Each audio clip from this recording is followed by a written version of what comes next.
एक बार की बात है, एक गांव में पेंटर रहा करता था। वो पेंटर ज्यादातर नाव को पेंट किया करता था और अपना घर चलाया करता था। तो एक बार एक अमीर आदमी ने उसे अपने घर बुलाया और उससे अपनी नाव को पेंट करने के लिए कहा। अब पेंटर ने पेंट लाकर उस नाव को पूरी तरह से पेंट कर दिया, जैसा कलर करने के लिए उस नाव के मालिक ने उस पेंटर से कहा था। पेंटर जब अपने काम के पैसे मांगने के लिए उस घर के अंदर गया, उस समय उस नाव का मालिक उस घर में नहीं था। तो पेंटर ने पेंट करने के पैसे उसके घर से ले लिए और अपने घर वापस चला गया। अगले दिन उस नाव का मालिक, जो बहुत ज्यादा अमीर था, अगले दिन पेंटर के घर आता है और वो उस पेंटर को 5 करोड़ रुपए देता है। पेंटर ये देखकर एकदम हैरान हो जाता है और वो उस नाव के मालिक से पूछता है कि आखिर ये 5 करोड़ किस लिए? मेरे पेंट करने के तो सिर्फ 100 रुपए ही हुए हैं। तो उस नाव के मालिक ने मुस्कुराते हुए कहा, ये पैसे नाव को पेंट करने के नहीं है, बल्कि ये पैसे उस छेद को बंद करने के लिए हैं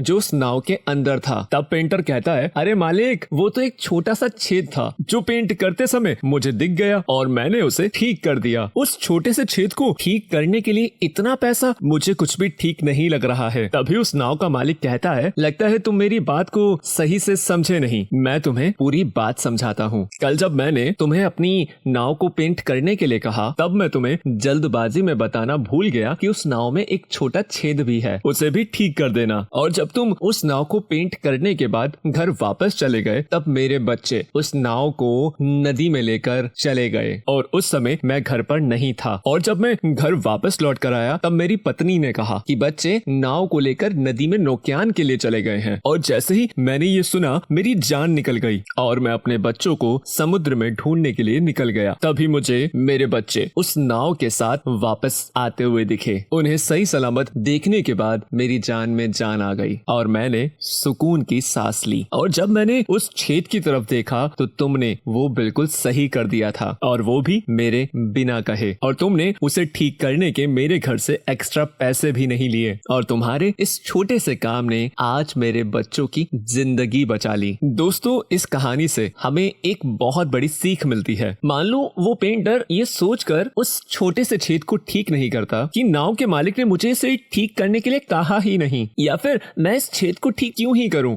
मुझे कौन सा एक्स्ट्रा पैसे मिलने वाले हैं। अगर वो पेंटर ये सब सोचता तो उस नाव के मालिक के बच्चे जीवित नहीं होते। पर अमीर हो या गरीब, सबको अपनी औलाद प्यारी होती है। तो अगर आपको भी कभी ऐसा काम करने का मौका मिले तो उसे बेझिझक कर दिया करो। क्या पता आपके उस छोटे से काम की वजह से किसी की जिंदगी बच जाए या फिर किसी की जिंदगी संवर जाए। मैंने बहुत बार देखा है, जब हम रोड से गुजरते हैं तो कभी कभी उस रोड के बीच में बड़े बड़े पत्थर आ जाते हैं, लेकिन उस पत्थर को रास्ते में से कोई नहीं हटाता। सब यही सोचते हैं कि आखिर मैं उस पत्थर को वहां से क्यों हटाऊं, वो मेरा काम कोई है। लेकिन अगर आप उस रोड पे से उस पत्थर को हटा दोगे तो क्या पता कोई एक्सीडेंट होने से बच जाए। तो अगली बार जब भी कभी ऐसा मौका मिले तो उससे कर दिया करो। सो दोस्तों, यही थी एक छोटी सी कहानी। अगर आपको ये कहानी पसंद आई हो तो लाइक जरूर करें। जल्दी मुलाकात करेंगे